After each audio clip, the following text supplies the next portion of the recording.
We are live. Good evening, everybody. Doug, everything okay in the video booth? All right. This can be a little unusual today. We have a couple of members of the public here in person, and we have a few members of the public, I think, participating virtually. So this is the first time we've tried to create a hybrid format. This is also the first time we've opened the new council chambers to the community. They are much improved. We've had a lot of new technology. So that's another thing we're accomplishing tonight with the meeting is an opportunity to test some of our new video screen abilities and make sure that this compatibility between Zoom and community participation is actually functional and can help us for future council meetings when we return here in person, hopefully in the month of May. So tonight is really a first of a couple of community workshops we're having to try to gather input from the public on the preparation of our budget. Typically, staff, myself, working with our department head team, executives, and staff would gather our information, prepare revenue estimates and expenses, and then disseminate them through our proposed budget by May 16th of every fiscal year or calendar year. And then the council from there takes the budget and we begin to have our public meetings or our public hearings to gather input from the community and make changes to the proposed budget. What we felt important to do this year is to actually gather input before we present the proposed budget to the council. So we're hearing from the community first, then we're gathering our data as staff, and then proposing to the city council our recommendations. We felt that that would be a more accretive way to prepare the annual city manager proposed budget. So tonight's the first of two meetings to do that. The second one will be held as part of the Budget and Finance Commission meeting in April. And we'll have a follow-up session with the community as part of their regular meeting agenda. We don't have a lot to present tonight. Our approach is to gather input, not simply speak to the public. You hear from us enough. We would rather hear from you. So we're looking forward to the portion of the question and answer part of this meeting, as well as there's a survey that's going to be provided where we're actually seeking specific input from you as we go forward. And we're going to be testing some new technology there as well with, I believe, a QR code and some new things. So bear with us. It could be a little choppy today. Thankfully, we have Vicki here with the clerk's office to guide us through. But with that, we'll go ahead and fire up our presentation. I guess I'm using this clicker. This is going to be fun. Just trying this out for the first time. Okay, so as I said, you're going to hear from myself, city manager. I should introduce myself, I guess. Mike Wisansky, city manager of City of Redondo Beach. Tonight, we're also going to hear from Brandy Forbes, our community development director, and Ted Simon, our public works director. And again, we're going to try to be brief in our presentation, but we wanted to give you some context as to how we do business, how our departments, two of our key departments, public works and community development, provide services to the community. And I wanted to give you a little bit of high-level context on the sort of framework of our budget and then the level of discretionary spending that the city has when we make our annual budget choices. So what's behind me and as part of this presentation is really a quick summary of the largest departments in our city, from most expensive to least expensive. There are 15 departments there, beginning with the police department and working all the way down to information and technology. And when I say most expensive to least expensive, I mean by way of how much of our general fund budget is subsidizing or supporting those activities. So you can see through the chart, it's a little bit small on my screen here, that we have the total budget on the left column. We have the amount of general fund budget that is supporting that total budget. Next to it, we have the percentage of that amount, and then we have the number of full-time employees that are supported by that level of funding. And it's meant to reflect the council's commitment, the city's commitment to those various functions. Every budget is really the city council's chief policy document. It's an opportunity for them to decide how we spend our tax resources and what services ultimately receive those resources, because those are viewed as effectively critical to the community. You can imagine police and fire make up the preponderance of the city council's general discretionary funding. And when I say discretionary funding, I mean general funding. So we collect taxes, talk a little bit about what those are, and then the council, because we're a charter city, can spend those tax collected funds any way it likes. Might be police, might be fire, might be parks, might be public works. It could be a number of things, but that's ultimately the council's discretion as a chartered city. And that's really the reflection in their view of the community's desires.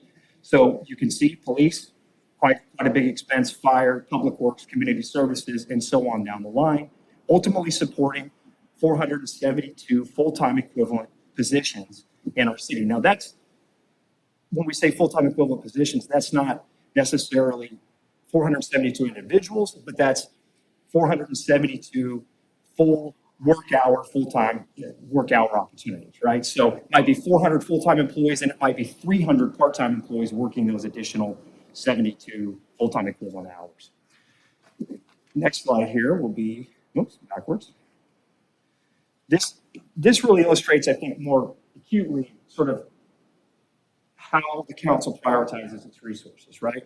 We see on the left column, the police department, roughly 42, almost 43% of the city's discretionary general fund budget is allocated towards police functions. That's followed by the fire department and then so on down the line. The reason information and technology is so little is because it's funded through an internal service fund program where we collect resources, then redirect it to that particular function.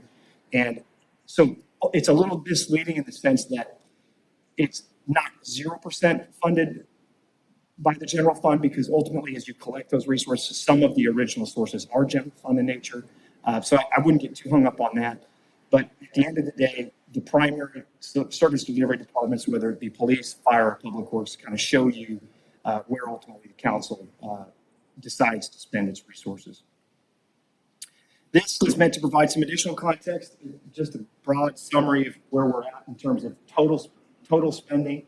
In fiscal year 21-22, we had approximately $118 million of general fund revenues, and we had approximately $106 million of dedicated expenses. These are our current estimates. They have evolved over the course of the fiscal year. We adopt a budget, we adjust it at mid-year, and then we refine the budget as we get closer to the end of the year in June, and ultimately provide our projected year-end fund balance, which right now we're targeting to be roughly $12 million.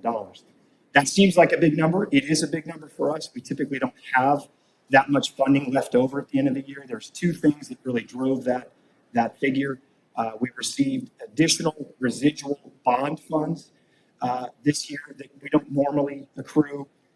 You may have read or heard that we actually refinanced our pension debt this last year.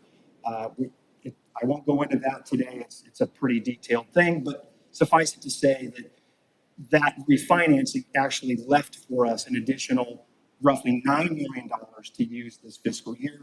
The council at mid-year opted not to allocate or spend that money, but to simply let it accrue to the fund balance, because then we can now use that as part of our proposed adopted budget for the 22-23 fiscal year. So of that 12 million, roughly 9 million is actually from those additional residual bond proceeds. The other 3 is due to a second tranche of federal funding through the American Recovery Act, whereby we were receiving some additional funds beyond what we had anticipated in this fiscal year. Do you have a question? So, Love questions. you had said that for the fiscal year 22-23, you started with 100 million. So, Okay, and then your expenditure is 103.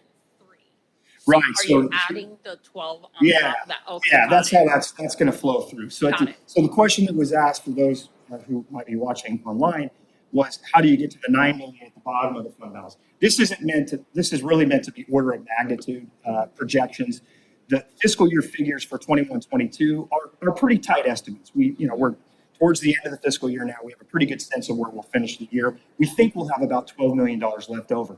That money will then be available to us to propose as part of the next fiscal year budget for 22-23. And as you can see, you acutely noted, our projected preliminary revenues are less than our projected preliminary expenses. And that's a really important point, because as we think about budgeting, typically, we don't want to use one-time resources for ongoing expenses, right? When we hire a police officer, we don't anticipate hiring them for 1 year. We anticipate hiring them for the course of their full career.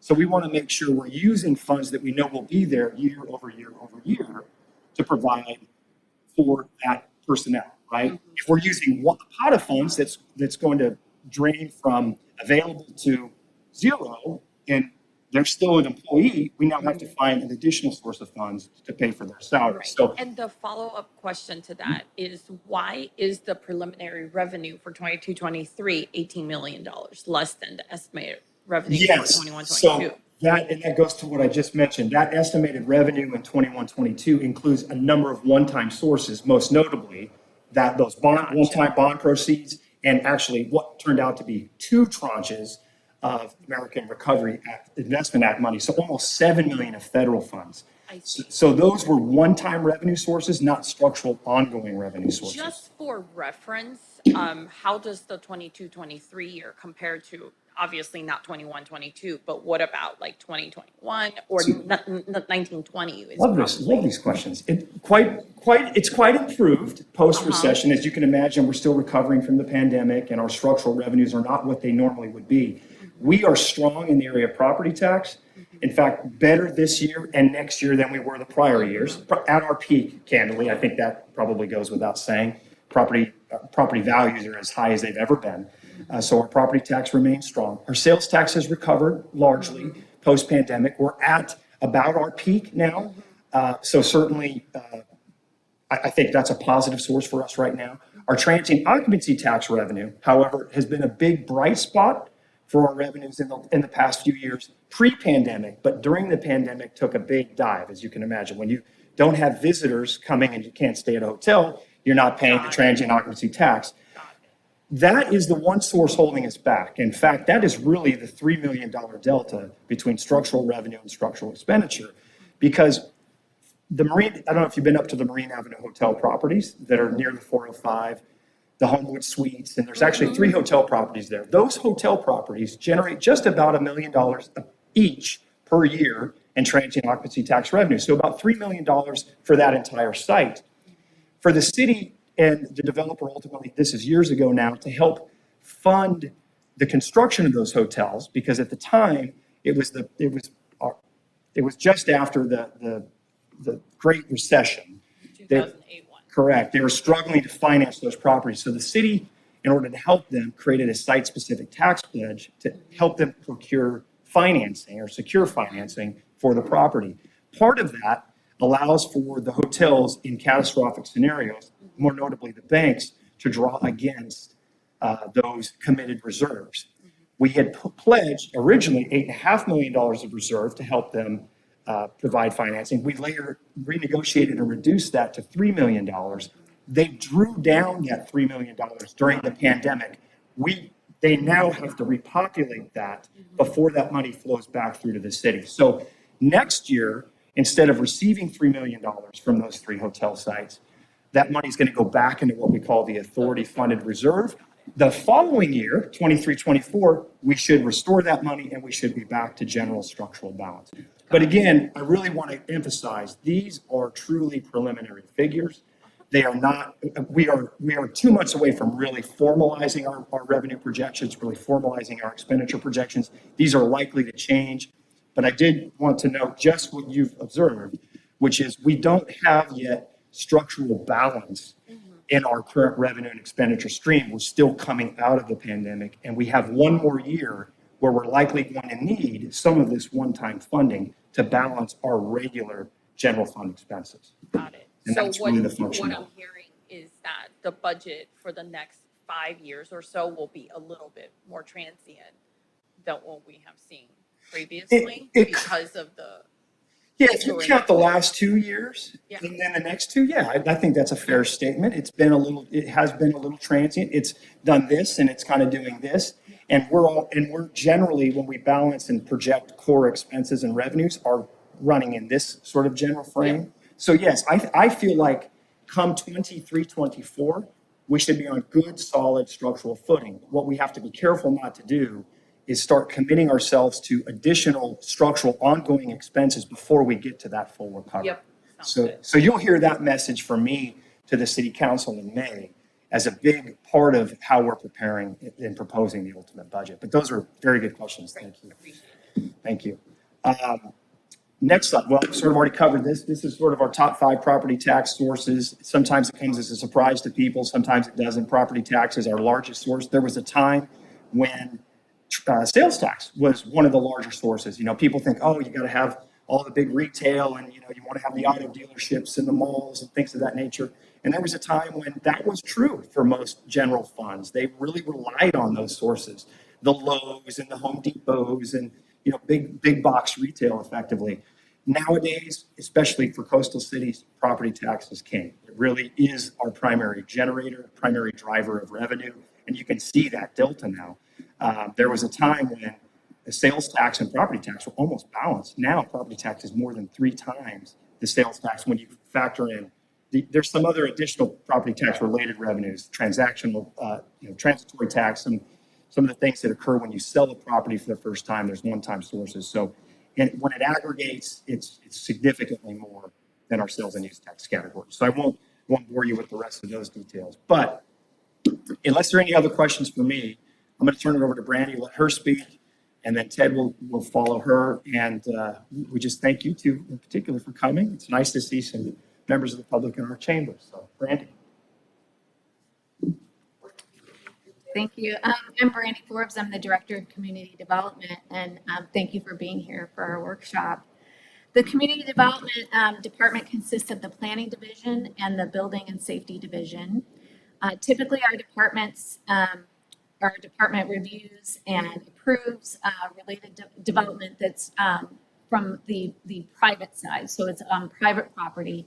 What you're going to hear a little bit later is that Public Works kind of covers the public property or the right-of-way developments. Let's see. There we go. So currently the department has 14 full-time positions and 2 part-time employees. In fiscal year 2020 and 2021, due to the economic impacts of the pandemic, we had to reduce the operating budget overall by 15%, which resulted in the loss of the 2 full-time positions that became part-time positions. The revenues from the department it is a self-funded department and it covers the expenditures. So the Community Development Department is relatively self-contained in that way, yet that also means that shifts in the economy or in the market can make a difference and an impact on our budget. For example, during the pandemic, in the first couple months, construction was shut down because we didn't know what to expect and what was going to happen. And that really made an impact on our revenues. And then as well as there have been supply chain issues with contractors, then of course they're having issues with being able to move forward with different projects, and that can make an impact on the revenues. So there's a, although we are, self-contained and self-funded, it also, we're very temperamental when it comes to, bigger issues like this in the economy. Going back even further to the Great Recession back in 2008, 2009, there were 2 positions at that time that were eliminated as well. And again, it's going back to the economy and people weren't doing the investment that they were doing prior to that.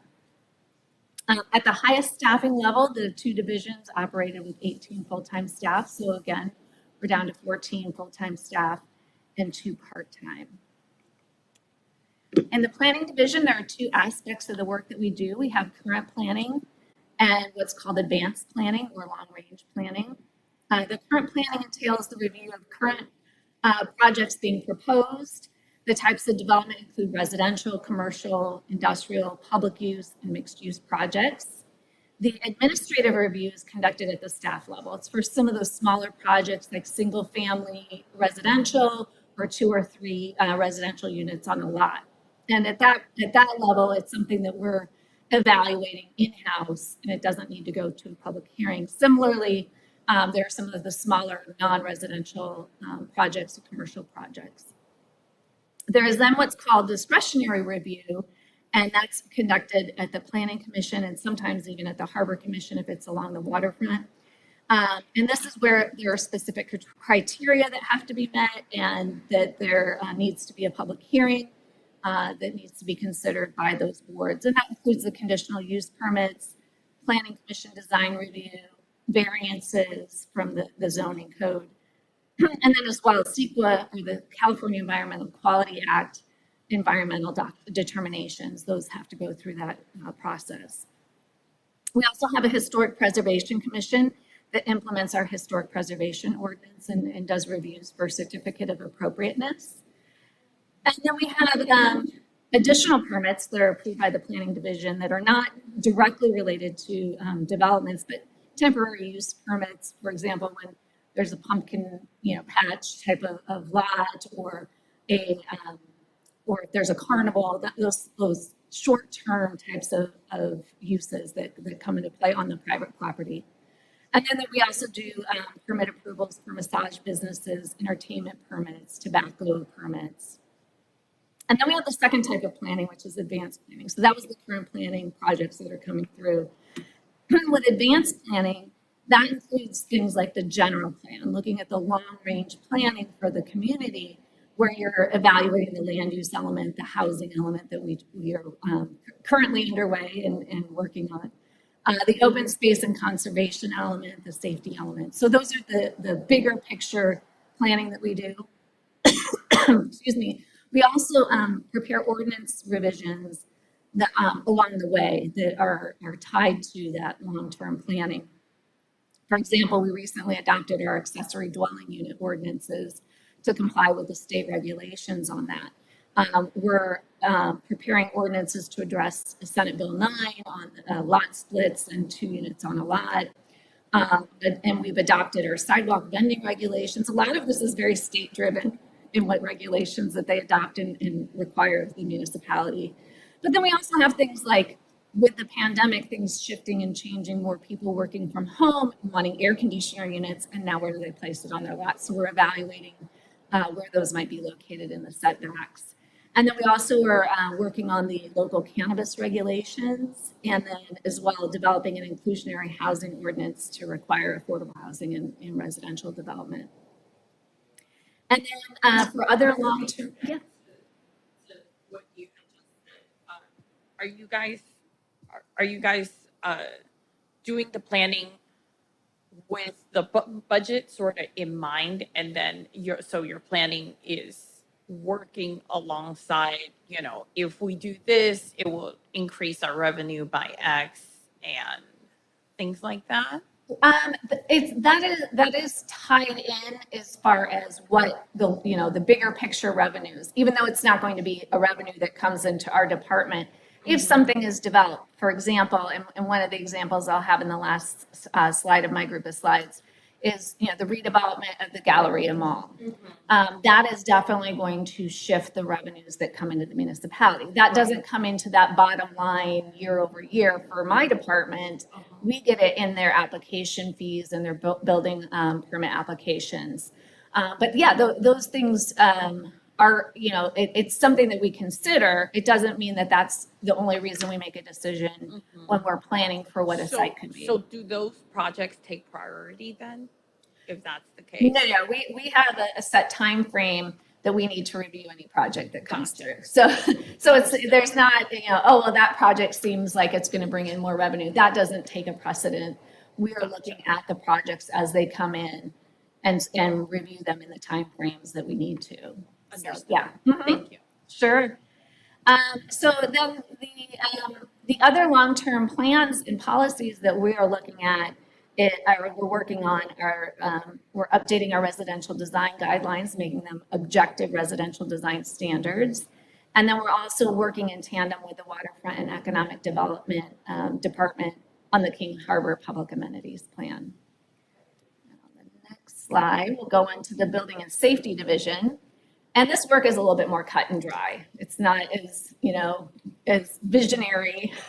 It's more about making sure that the applications, the architectural and engineering drawings coming in for projects comply with the Uniform Building Code. We issue permits for construction, including building and electrical, mechanical, and plumbing. We issue over 5,000 permits per year. The inspections are done throughout the construction process to verify that the work is being done properly, where our employees conduct 11,000 inspections per year. So we're very busy in the building division. Also, we provide building reports. So when somebody's going to sell their property or purchase a property, that they'll request a building report. We address public records requests, some of the basic things, but there's, such a wide range of things that both the planning and building divisions do. And then here is this is just a slide just showing, that we have a few projects that have recently been completed, a couple of mixed-use projects. One south is a project down on South PCH that was completed. And then there were two smaller mixed-use projects on Avenue I in the Riviera Village that were completed recently. And then we have also some additional projects that are either being reviewed right now by the building division, or they are going through the process of construction. So they're in that inspections side of things. And one is the Legato project. It's a mixed-use project you might have seen on South PCH and Palos Verdes Boulevard, where the old Bristol Farms was located. And then also the South Bay Galleria that I mentioned. That's a big project that's going to be, we're going to start seeing some activity there in the next year. And that concludes my presentation. I just want to make sure that people understand what community development is. Sometimes that just kind of gets lost with the language, and people don't understand. But we're focused on that private property side of development. And with that, I will go ahead and turn it over to Ted Saban.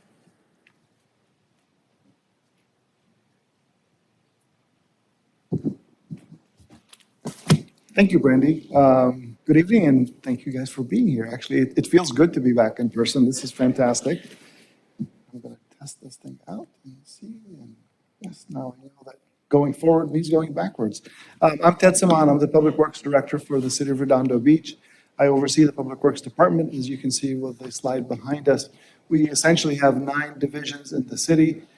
We maintain everything that Brandy says they don't touch. So everything in the public right-of-way is ours. We pretty much touch everything that our residents see and do.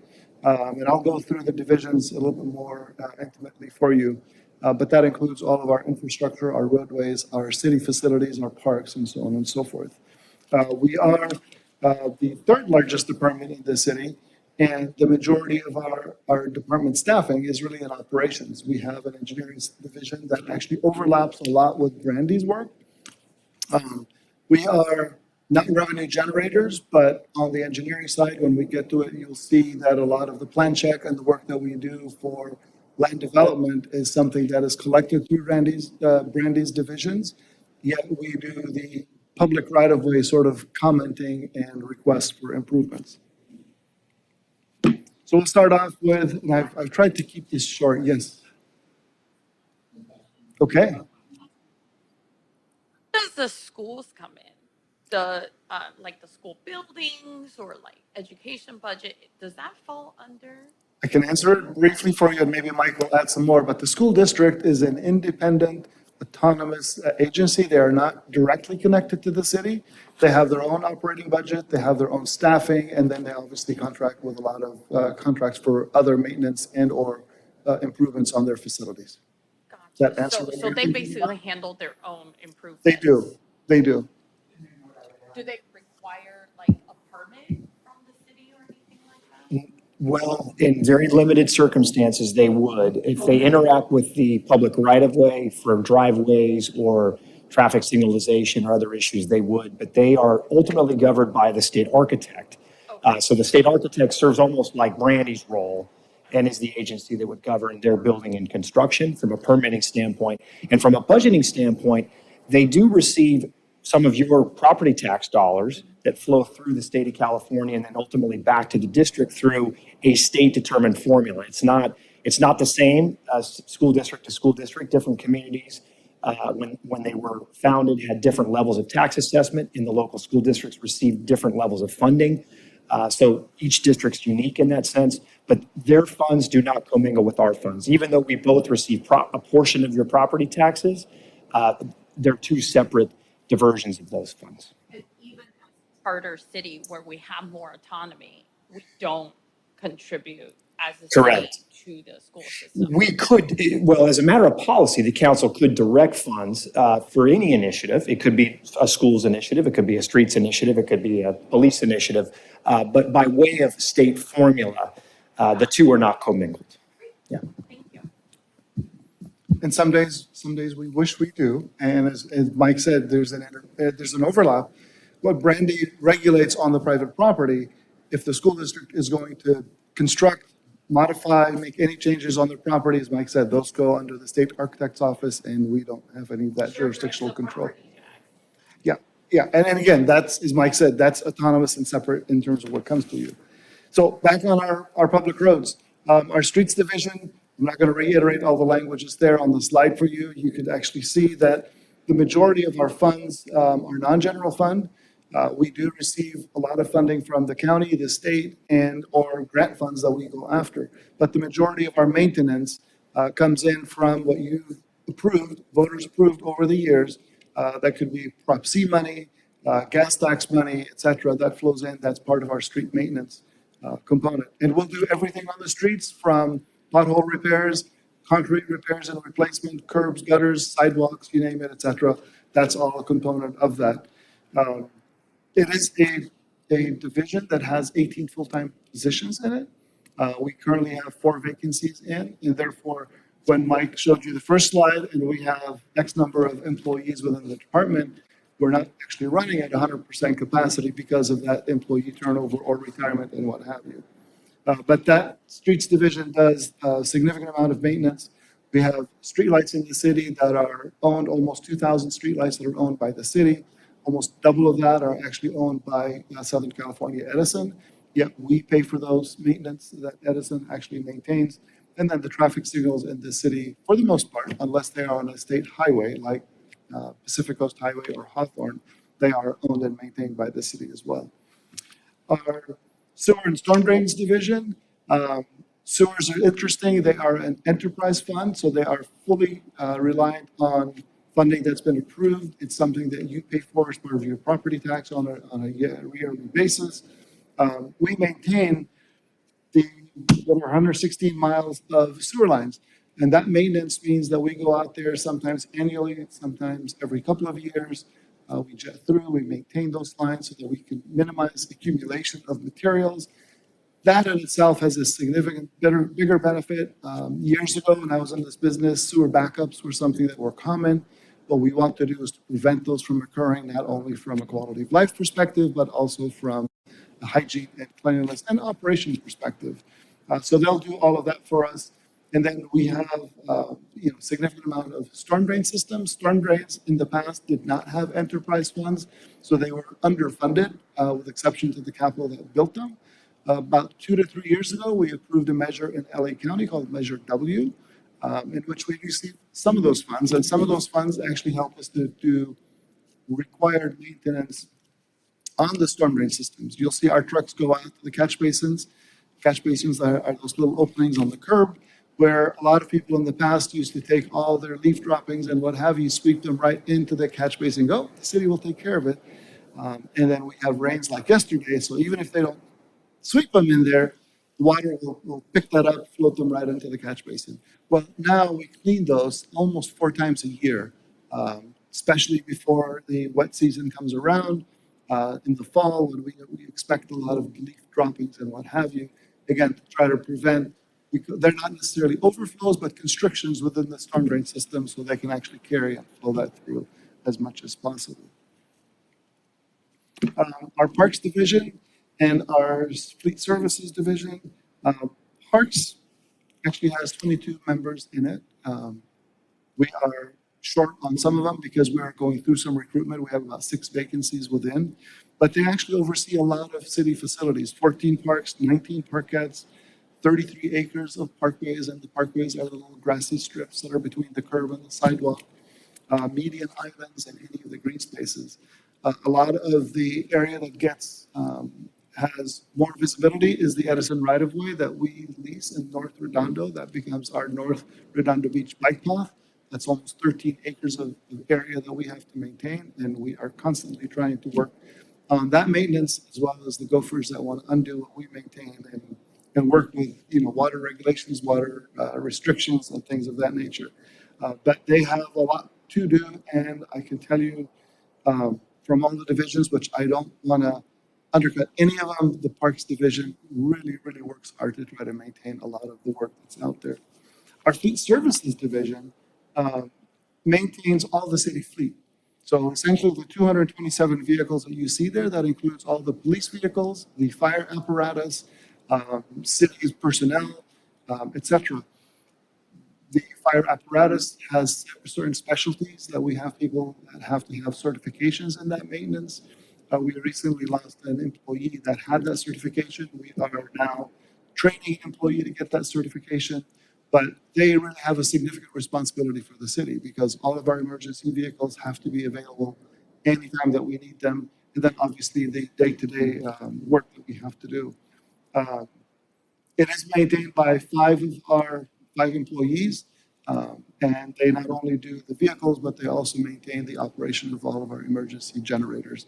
The city of Redondo Beach is actually very progressive in that, and they have emergency backup generators on the majority of their city facilities, so that if we ever had a glitch or hiccup with Southern California Edison, we have the ability to have continuity of service and operation. Our facilities division actually splits into two. They are one and the same, but their funding sources are a little bit different. They will maintain all the city facilities, so every building, every facility that the city owns, whether it be at the Civic Center, on a city park, the old Veterans Library, Veterans Park Library, the Historic Library, that all falls on our shoulders. There's always catch up, as you know, when you have old facilities. You can do so much on the routine maintenance before you have to come in and start to do more significant capital. So they do maintenance on all the city facilities in that region, and then they have specific staff that's out in the pier and the harbor. So anything that's related to the water side, we'll say, that would be the pier itself, all the facilities, the buildings that are on the pier, that may be under the city's jurisdictional control, because some are leased, and the leaseholds are the ones that maintain them. But those are maintained by our folks, the parking garage. We do routine maintenance, and I'm going to get into the capital side. We reached the point about 4 years ago where we had to start spending capital money on the maintenance of that facility, and that went away from the routine maintenance into it. Right now, they have been replacing railing and refinishing railing along the pier. But again, with staff limitations, you can only do so much on a regular basis. That has now been complemented. The council has given us the green light and funded the ability to contract that work out, and we'll be doing that significant replacement as it comes forward. But that's our two divisions. We identify the funding sources for them on the city facilities. It's predominantly general fund, and as Mike articulated, that general fund is really there to take care of all the elements that we don't have either non-discretionary funding for and or we don't have enterprise funding for. There on the pier and the harbor, we do have enterprise funding. That's the tidelands, uplands money that is specific, that is generated and needs to be reinvested in the harbor and the pier area. And that is where that stuff is essentially charged to. Our solid waste in administration, I'm administration, just so you guys know. I'm one of the 7 people that are identified there.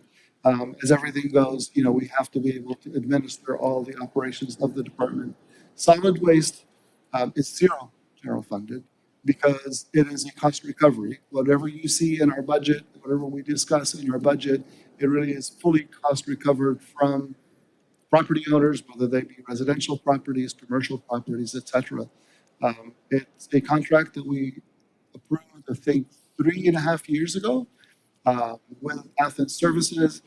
They give us annually part of their requirement. They tell us what the actual costs were from what they projected for that upcoming year.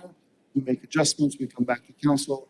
The council approves the new funding rate for the following year, and that gets changed and modified. On the administration side, we are half funded by general fund essentially because we do touch and work with everything that is enterprise fund or grant funded, which I'll get into in just a second. And therefore, our time is spent on all aspects of public works maintenance, all aspects of public works operations. And as such, we get charged. I am one of those people that they have multiple line items for, and I don't try to keep track of them, but I know they're doing the right thing with them because that is actually essentially what we're working with. And I'll get you to the last slide, and that is our engineering division. Our engineering services division, as I said, touches a lot of what Brandy does. On the land development side, they are the staff that reviews any proposed land development improvement, substantial improvement, minor improvement, whatever the case might be. And they will provide conditions of approval. They will provide oversight and review of something as simple as a traffic impact analysis on the Galleria, as an example, when that was coming forward. As much as they have a consultant that does their traffic impact analysis, it is our staff that is tasked with the review of those analyses and make sure they're in line with our guidelines. They are also our champions, if you will, of implementing the capital improvement program. We have 85 capital projects. Actually, I think it's more than that. Yeah. They oversee multi-million-dollar projects.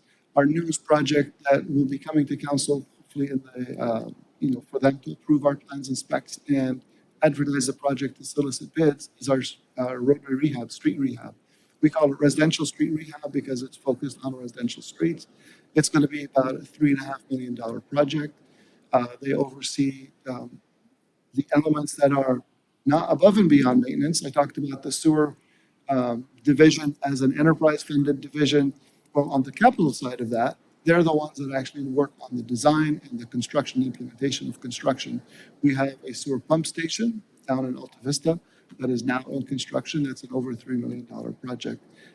So that's our traffic engineering. It is operated by about 13 staff members. We have a city engineer, and he has a staff that supports him, and that staff is divided up between the land development side and the capital side. I think that pretty much concludes my presentation. We're here to help improve the quality of life for our residents when they come to our parks, improve the quality of life when you're walking down our streets.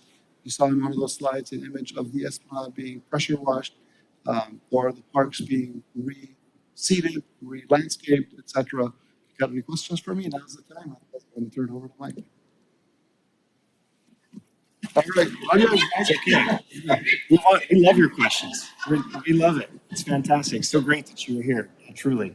I want to emphasize a couple of points. And the reason we have, I asked Ted to give you a sense of each of these general fund contributions is one of the things we do as a city, as an enterprise, is try to leverage external restricted sources of funds as often as we can, right?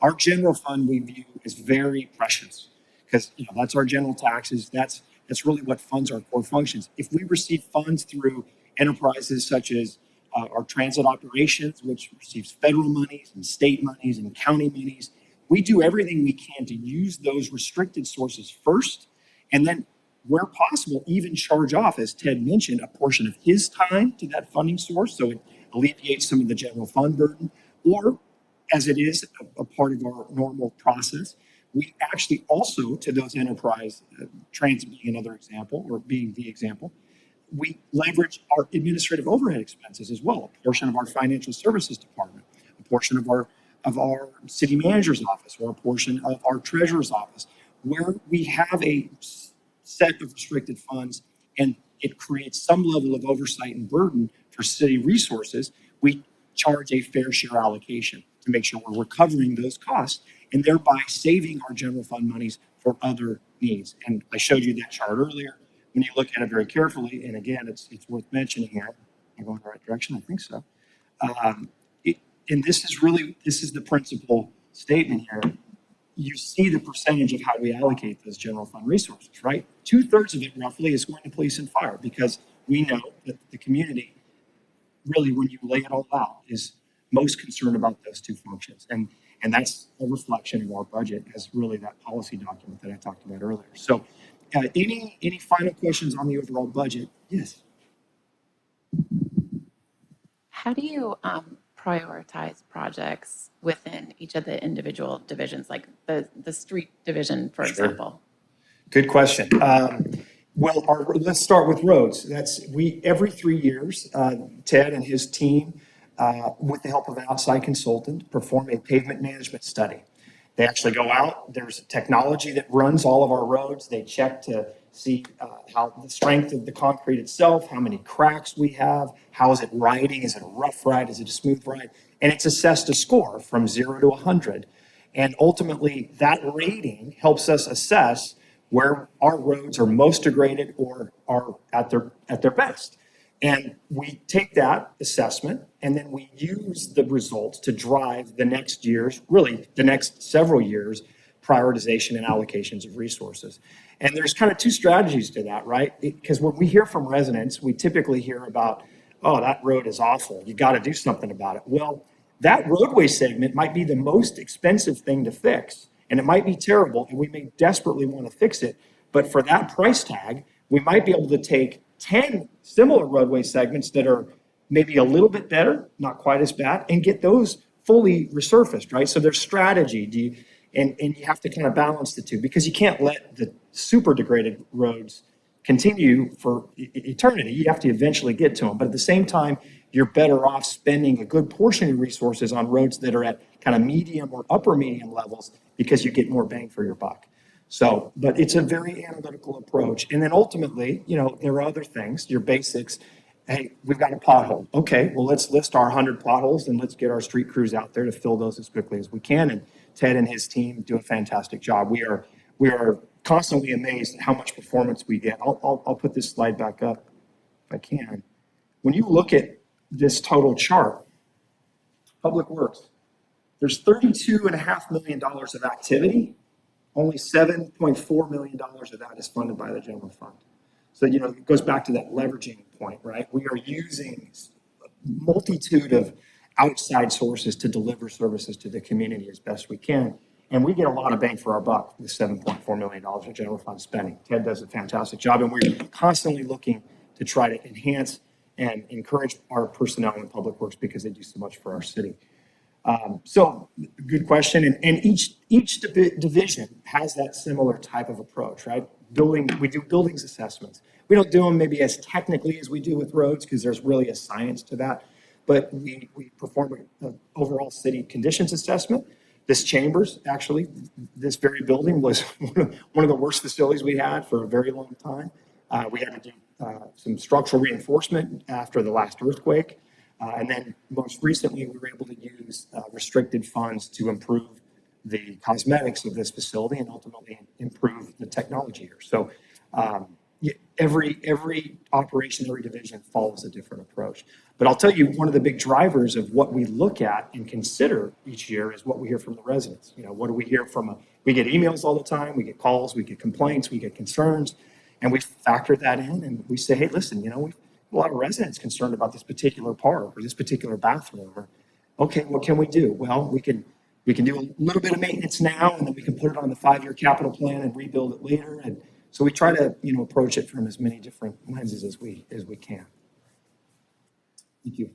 City Manager, we do have a member of the public that registered through Zoom that would like to ask a question. And that's great. And before we get to that individual, I just want to make sure anybody else who is on Zoom, that is the one way to get to us and ask these questions, right? There isn't a chat feature. You really got to raise your hand. Exactly. Thank you, Vicki. Please. Okay, this would be Jackie Melton.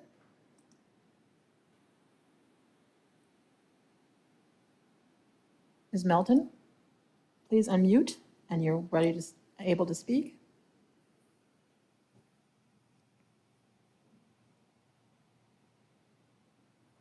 Can you hear me? Yes. Okay, we wanted to talk to you guys about Beeland Common Project. We need to have that project's profile raised, because we've lived here for 37 years and we've been trying to get somebody to do something about the speed of traffic on Beeland. And we've had no results in 37 years. We had promises from your engineering department 2 years ago that they were going to do a study on it and that they would come back with recommendations. However, I guess you've lost your traffic engineer. So what can you say about that? Yes.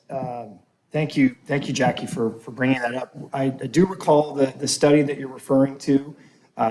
Gene Kim, our previous traffic engineer, did perform that study. I believe he made a presentation. I know there was a lot of community input, neighborhood meetings. I believe that presentation was ultimately presented to the Public Works Commission, and I think later the City Council. So there is a study that's been performed. I think there is a plan. We are, I believe, converting that. Ted, if you want to come up and fill in the blanks, it'd be great. We are converting that plan into a capital project. We do have some funding. In fact, at mid-year this year, the council awarded approximately $200,000 of available funds to, actually $600,000 in total of the traffic calming budget, where we perform a variety of traffic calming projects, but $200,000 in particular was for, I believe, that Beeland area that you're describing. And I think we'll be hopefully executing a project here in the next several months, I would think. Yeah, and thank you, Mike. That's a very good question, because that is something that the council member for the District 5, had actually brought up to move this project forward. Essentially, the loss of our traffic engineer may have lost some of the momentum, but we actually have the project back in motion. There were components of the project that were implemented early on. They were the non-capital components.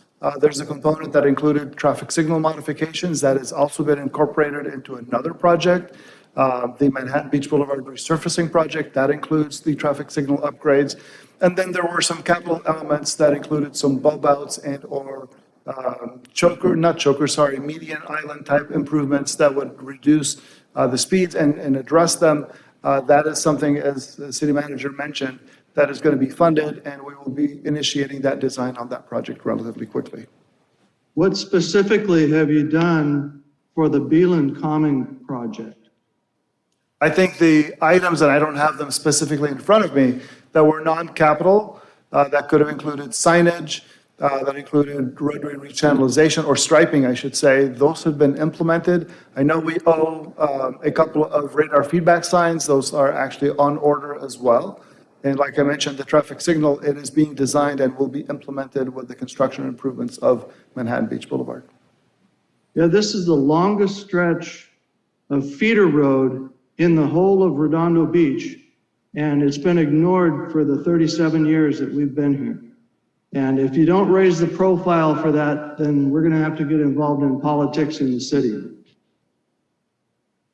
Okay. Yep. Well, we appreciate the input, and thank you, Jackie, for participating today. And hang in there too. It'd be good for you to codify. There's going to be a survey here in a little bit that'll give you an opportunity to provide that formal input. We're certainly taking notes as you raise concerns and questions, but there will be an opportunity for you to provide that into the record as well. So if you can, hang in there when we get to that point. I think we have some more questions. Yeah, so I also want to tack on to that point, because that's actually something that's very near and dear to our hearts, and that's actually why we're here tonight.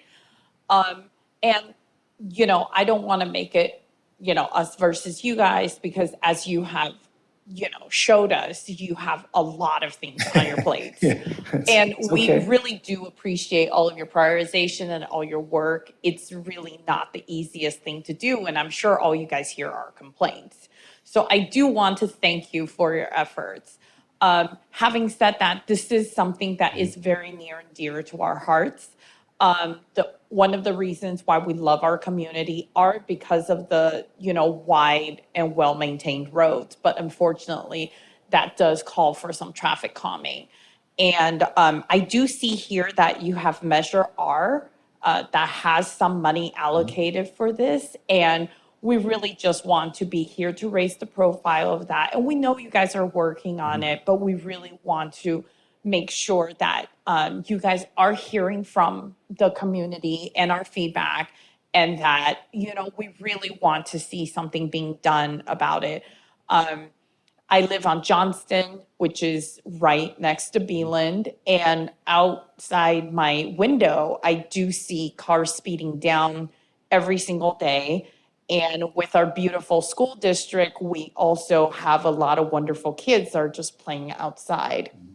So especially with the pandemic, we do see them out and about more and more often.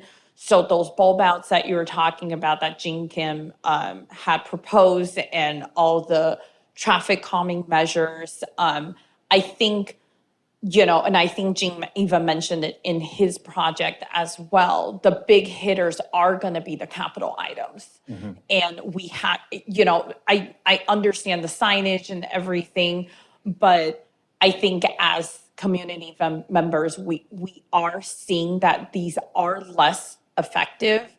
And we do trust that, the studies and the plans do show that, the speed bumps will help, the bulb outs will help, the medians will help on those streets. And even though I see it in the budget, I think we want to personally show up and advocate for those items on the budget. No, it's great. It's great to hear. And there's a lot of things that are in our budget that are there kind of waiting. And we, as, to your question earlier, how can we prioritize those? And we're able to complete about 15 to 18 projects a year and then design about the same number for the next year. And so it's a cycle. It takes time. It starts with the funding commitment, it goes to design, and then it goes to construction. In this case, thankfully, we've got the funding, we've got most of the design work. Those capital items need to be further refined and designed for construction purposes and then built. So we're working on it. We certainly hear you, and this is something that'll continue to be. Do you have a timeline, roughly? Ted, any guesstimate at this point? It's going to come in phases. The Manhattan Beach Boulevard Improvements Project is going to be probably the next thing that happens. That includes the signalization element of the project, which is, I think, a really big one. I mean, usually it takes about 4 months to order the signals and you got to install them. So that's a really big component. The bulb outs and the like will be, we're beginning the design effort for that to create construction drawings. And that will take several months. It just does. And then it will take several more months to bid and then build. So, it's going to be a while. I don't want to tell you, you're going to see this tomorrow. It's hopefully next fiscal year, it'll be complete. I'm not asking for tomorrow, but hopefully before my retirement. Yeah, I think I can promise that. Yes, I think, yes. Well, that's why I asked that question earlier about the prioritization, because it really is a safety issue. As Jean mentioned, we've got a lot of kids in our neighborhood who take bikes to Adams. Mm-hmm. And one thing I wanted to mention specifically is the bike path where it ends at Robinson. It just dumps them out in the middle of the street. Yeah. And there's been talk of a crosswalk there or a light there to get them across the street to the park, and it's not there. And I got involved in this in 2019 when our car was totaled in front of our house on Johnston by a hit and run driver. Okay. It came really close to hitting my father-in-law. So it's personal, it's urgent. Sure. And we know we had the plan before. So we just wanted to raise the profile because we think it's really, really important. Yeah, so, appreciate you taking the time to come down and express that. That's really important. Thank you. Mr. Solomon. Sorry for a left turn here, no pun intended, or maybe pun intended, at a light. If you could just highlight something that I don't think a lot of people know about the city is that we are required by charter to balance our budgets. We are. So for all of the moving pieces, all of the different funds, the personnel, the projects, and everything that you're going through tonight, at the end of the year, after all of the staff work and all of the work with the city council, we have a balanced budget every year. We do. Yeah, absolutely. And I don't know if you want to continue, Eugene, but that is our charge. We can't do it any other way. We wouldn't want to do it any other way. We always strive for balance. And in fact, we hope sometimes that we accrue more revenue than expense. And typically we do. I mean, knock on wood, we've had pretty good success with that. We're fiscally conservative when we approach the budget. We tend to err on the side of caution just because it leads itself to better decision-making later and allows us to have flexibility with funds rather than to sort of panic and figure out how we're going to balance, and overcome shortcomings. So that is our charge. It's a requirement on our charter. It's my charge as the city manager to submit a proposed and balanced budget to the city council by May 16 of every calendar year as we go into the next fiscal year cycle, which begins July 1st and ends June 30th. So we're starting that process now. As I said at the beginning of the remarks, we typically don't have meetings like this. We typically huddle as staff, we produce our budgets, and then we listen to the council, and the community effectively lobbies the council to make changes. We thought, well, let's try to hear input on the front side as we prepare our budget and hopefully get that into the proposed budget where it's appropriate and where it's financially prudent, and then allow that process to move from there. So We certainly appreciate everybody's time. Vicki, before we get to the survey, are there any other questions online? We don't have anyone else that has raised their hand, but this is an opportunity now for those members that have signed on. Oh, Mr. Milton would like to ask another question. Okay.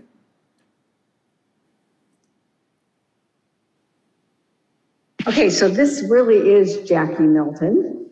Okay, thank you for clarifying. I really don't have that deep a voice, but thank you for hearing us out. And I just want to say, I hope you're really hearing our concern at North Redondo. We're a quiet little end of town. We don't complain very much, but we have, like I said, I've lived here for 37 years. I'm on Faber Street. I'm 2 in off of Beeland. I have watched cars race by, and I've gone from Beeland being a 4-lane to a 2-lane with a center turn lane. Well, now that the center turn lane's there, people race up and cut you off on the turn lane because you're driving 25.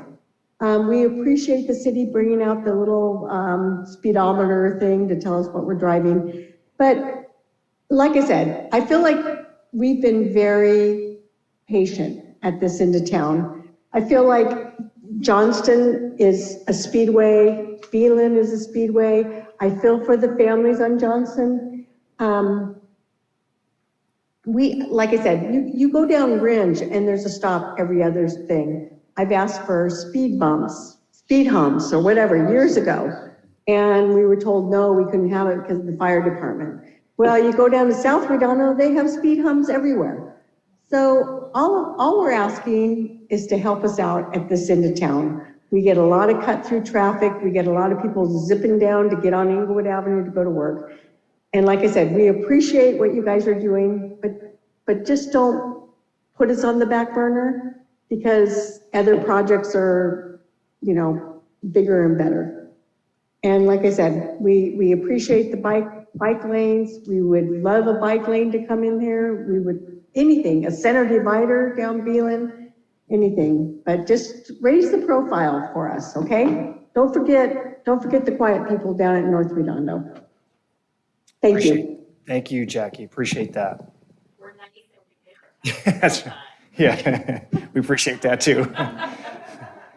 Any other online questions or comments before we move on to the survey? Not at this time. This is the opportunity, like Mr. Wazansky said, to raise your hand if you'd like to speak. And I don't see anyone yet doing that. Okay, so. Wait, I'm sorry. We do have one. great. Diane Lewis. Unmute. All right. Hi there. Thank you for the opportunity for me to hear this meeting at home. I'm inquiring about everything is a process. Why do these processes take so long? That's a good question. It's a loaded question. I've heard former council members use this phrase, we move at the speed of democracy. And it's interesting, our community, we like community input and we like to notice the opportunity for community input. We like to ensure that when we design a project or we fund a project that people are heard. That takes time. And then after that's funded, right, there's a whole nother process. There's the process to ensure that what we're building meets all of our requirements, whether they be building code or our municipal code requirements, and ultimately that they're constructed in a safe way. And we have to then bring folks in, whether it be our own staff or consultants, to help us prepare the documents that we're required to prepare to ensure that there is a competitive bidding process that follows state law. That takes time. That also requires and forces notification and an opportunity for people to ask questions, prospective bidders, and to ensure that they've been heard and that there's a fair environment for the award of that bid. And then from there, we have to execute a contract. We have to approve that contract. That contract takes time to negotiate, to finalize. And then we have to procure materials. I mentioned earlier the traffic signals. That surprisingly takes many months. Everyone hears the supply chain issue. Well, in my view, we've had supply chain issues for traffic signals for my entire career. It seems for 25 years, it's been difficult to procure that type of material. So, and you can imagine a prospective contractor won't purchase those materials until they're awarded that bid and that bid is executed. So that takes some additional time. We're experiencing that now in our project up on Inglewood and Manhattan Beach Boulevard. We're ultimately installing a new southbound right turn lane to go westbound on Manhattan Beach Boulevard. It's going to be a great project. It's been a long time coming. But those materials also create delay, and then we have to ultimately go out there and construct. And as all of us know who have built things or had our home remodeled, there are surprises in the field that ultimately create delays, and it just takes a long time to get things done. I know how frustrated our community can be. I can promise you, we as staff are equally frustrated by those processes and the delays that sometimes ensue, and we do everything we can to expedite them. And what our charge is I think to all of you is to ensure that we're managing expectations, that we're setting realistic timeframes for you, that we're not promising things that we can't deliver on. That's our goal. That will continue to be our goal. We don't always get it right. We make mistakes. And unfortunately, I can tell you that there will be more mistakes in the future. That's just the nature of our business. But we do work hard to try to be as expeditious as possible. But we operate in an environment that we are not an authoritative regime. It can't just be the city manager makes a decree and boom, off we go and we build. There are a multitude of opportunities for both input from the public as well as the construction sector. And it's just the nature of the world we live in here in Redondo Beach in the state of California and the United States. So I wish I could solve that problem. All we can do is our best, most efficient staff work to try to move it along. If you had a particular context, I could answer it maybe more acutely, but that's sort of my general response. Okay, am I still on? Yeah. Yeah. Okay, well, I guess my case in point would be that I'm in District 4, and the artwork that was supposed to go to the new terminal, the Wave, apparently it's not going at the new transit center anymore because it won't be seen except by the people using the transit center, which I thought was its original intention. But I know it was contracted. I don't know if I have the terminology correct. At least 10 years ago from the artist who has now become well-known, and his prices have gone way up. So something that was like 10 years ago, I think $70,000 is now $270,000. That's why we're asking about all this process, because if it takes so long, by the time you get around to doing it, the expense has like tripled, quadrupled. Anyhow, thank you. Yeah, no, appreciate that. And it's a great art project, and you're absolutely right. Your context is correct. Originally, it was going to be sited in the rear of the transit center. The transit center itself is what ultimately delayed that project. The transit center has been a challenge for a variety of reasons, most notably funding and the procurement of land. In order for us to execute that project, it was a multi-party land transaction. I can tell you land procurement is one of the more difficult things that have to get executed in public right-of-way projects. Sometimes you have willing sellers and that can occur quickly. Sometimes you have resistant sellers where you're negotiating or taking other actions, and it can take quite some time. In this case, it required a lot of legality, and it took us a while to procure the property we needed to build that project. The transit center, then the cost of that facility grew tremendously in that time frame, as did the requirements of the building code. Unfortunately, in the middle of that project, the building code changed and it required us to redesign certain elements. We are close to executing that project. I wasn't sure we'd ever get it done. We are getting there. I think in the next couple of months we'll be operational, which is great. And we will put that Wave project somewhere in the city. It has gone up, I think, most notably, not just time, and to your point, the gentleman, his credibility has gone up. He has become more expensive. But the reason it was so cost effective 10 years ago is because he was at the time living in the area and he was going to leverage university resources. He had access to students, I believe, at USC or similar college that were going to ultimately perform a lot of the work really for free because it was going to be part of their educational experience. He no longer has that connection or that capacity, so now it's a pure procurement, and the cost has gone up significantly. It's a very large art piece, and it has several structural elements to it. So the Art Commission is working on reciting that particular piece, and hopefully we'll have an opportunity to get it built here and see it installed in the city. We love public art, and we want to do more of it. And yeah, I too share some of your frustration on this one. It's a great piece. Hopefully we'll get it built here in the next couple of, I don't want to say couple of years, but it'll get built inside the next year or two. Yeah, and that art piece also moved from North Redondo to South. It did, well, potentially. It had, the final siting hasn't been selected yet by the council. I know the Art Commission was kicking it around, and the gate. Around the last couple of years. Yeah, it's been kicked around. The Gateway Parquet is potentially a pretty good place for it. I think there are a lot of great pads in North Redondo for public art as well, of similar size and scope. So hopefully we'll have an opportunity to build more public art in North Redondo too. Or just speed bumps. Maybe speed bumps with art on them. I don't know. Now we're talking. Any other questions, Vicki? No one else has raised their hand. Ms. Lewis's hand is still up, so I'm not sure if she's Oh, concluded sorry. her speaking. I don't No know how problem. to, Thank you for your question. Oh, Well, Zaino Baji would like to speak. I'm trying to lower my hand. Oops, I'll do it for you. Thank, Okay. Zaino Baji would like to speak. Councilman Obaji. All right, Mr. City Manager, it's great to see you in the council chambers. I actually have a question. Somebody was raising their hand, I'll throw it out. There are a lot of, speaking of art, there's a lot of blank walls in our city that are owned by private property owners.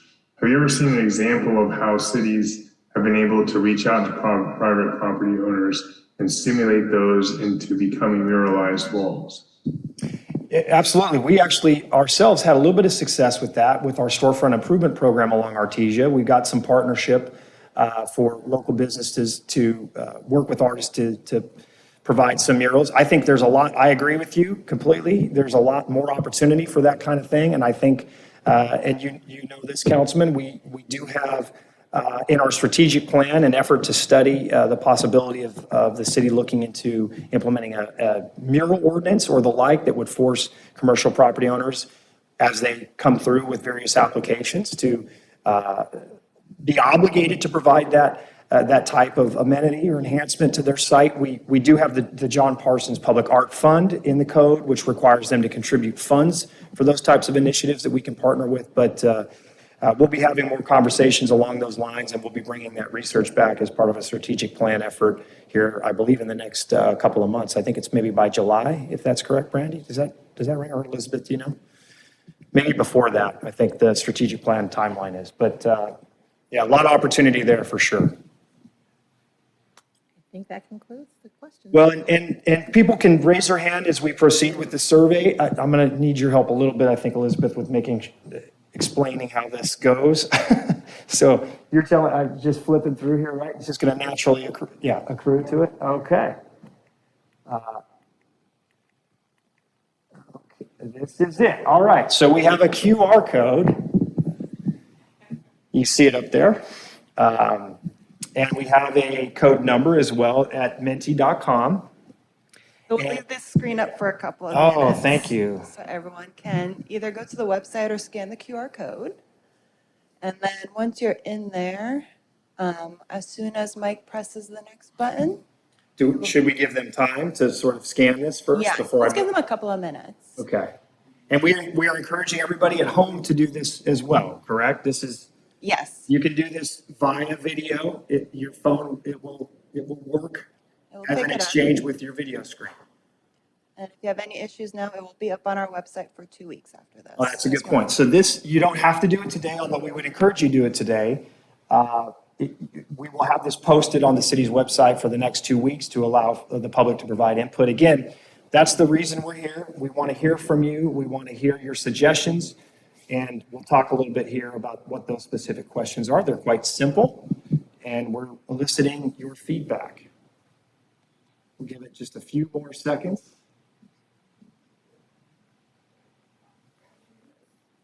You have any luck here? You can, sure, yeah, public Wi-Fi. Does anybody remember Matt, what's the public Wi-Fi? Oh. The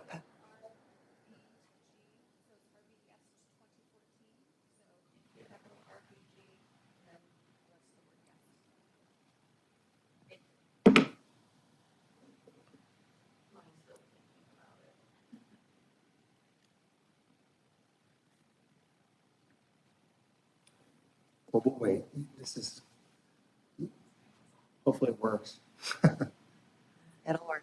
We are testing new interactive technology. We're hoping to build on our community engagement platforms and ultimately provide new ways for the public to provide input and interact with the city on public matters. So this is a bit of a test for us.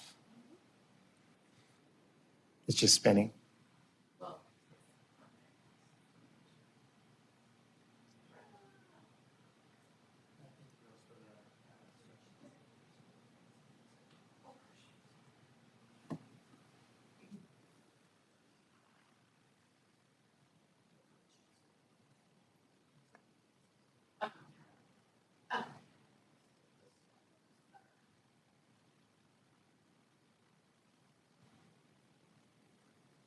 Is it at least linking to the website?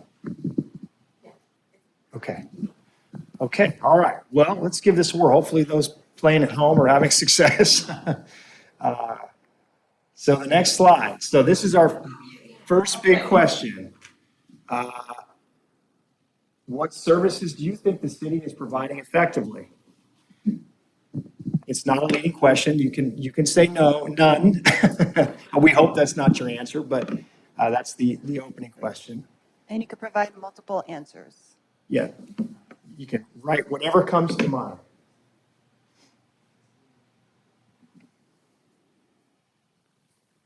Now, remind me, Elizabeth, if they respond, does it pop up? Is that how this works? It's anonymous. We should make that clear. None of this is being tracked. Whatever you provide is completely your business. We're just taking the feedback. Hopefully it's, not an opportunity to write Homer Simpson or something silly, be constructive if you can. I know this is tough, but we'll take, public work. Oh, here we go. Ooh, home project permits. Okay, that's great. We'll give it another couple of seconds here, and then after that, we'll move on to the next question. And as I said, this survey will be available to the public for the next couple of weeks. You don't have to necessarily provide all your remarks today. Oh, look at that. That's positive. Great. Okay. We've got some folks playing. That's good. Oh, Ted's impressing people with his presentation today. Okay, all right. Well, let's go ahead and move on to the next question. And as I said, it'll be up there. Oh, sorry, were you waiting? Oh, okay. Well, here's the next question. What city services need to improve or should be given additional resources? Very simple. We'll take whatever answers you want. We might say speed cushions or bulb outs.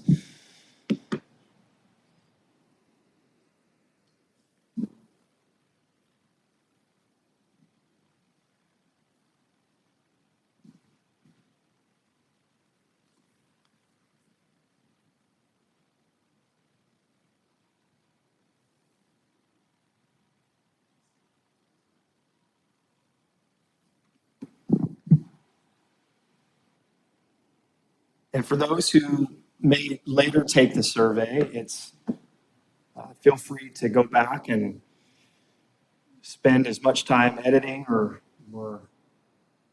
adding specificity to these responses as you'd like.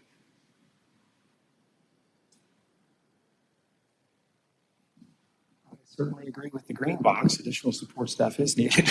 The question is how we're going to fund it. Code enforcement of parks, okay, yeah. Website communications, we're definitely working on that. Today's a little bit of a test for that.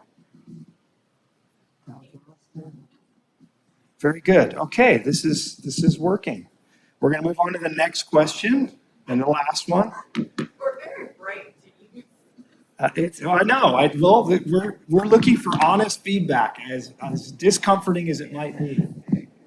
What services would you like the city to add? So this is the question about what are we missing? Where are our blind spots? What is right in front of our residents that's not right in front of us as staff? So what would you like to see the city consider adding?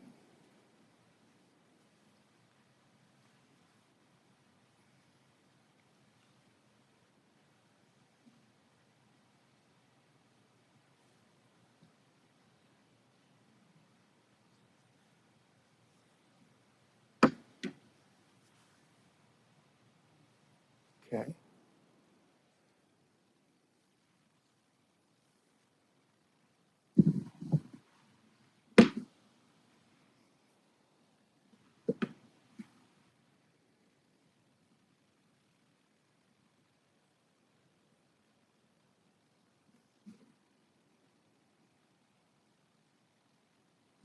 Interesting.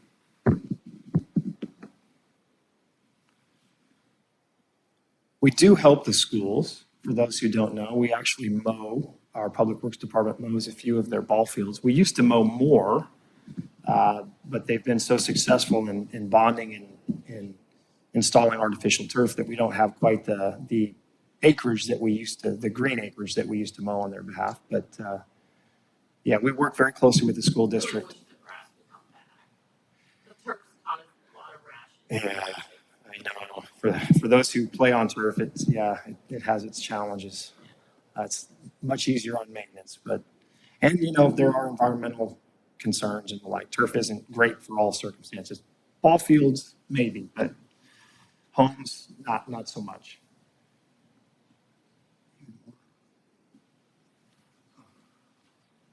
Homeless solutions, okay. Crossing guards, bike safety.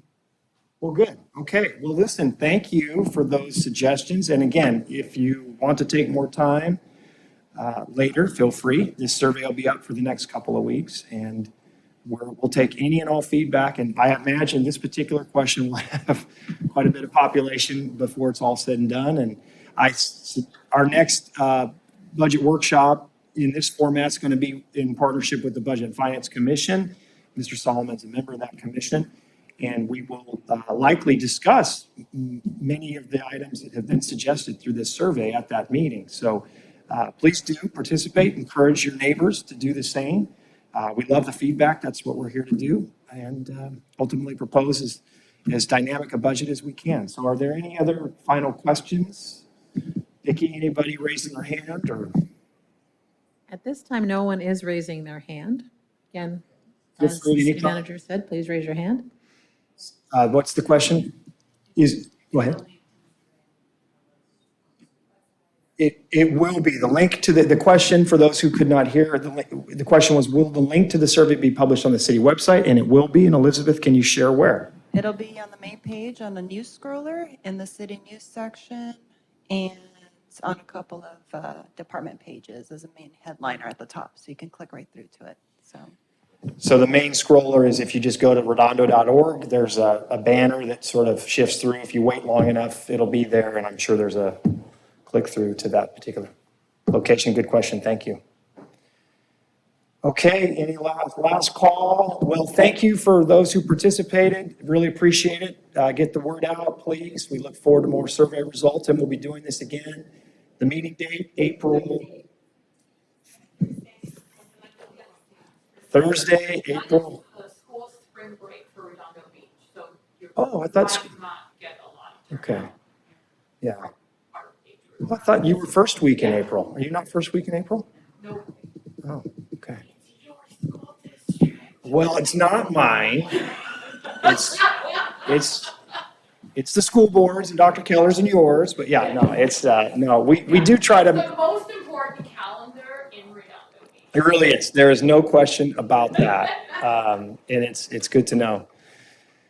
So for those who can be there, please do. And for those who cannot, go take the survey Yes, but anyway, thank you so much. We really appreciate it. Thank you for your time. And that will conclude the meeting. Thank you.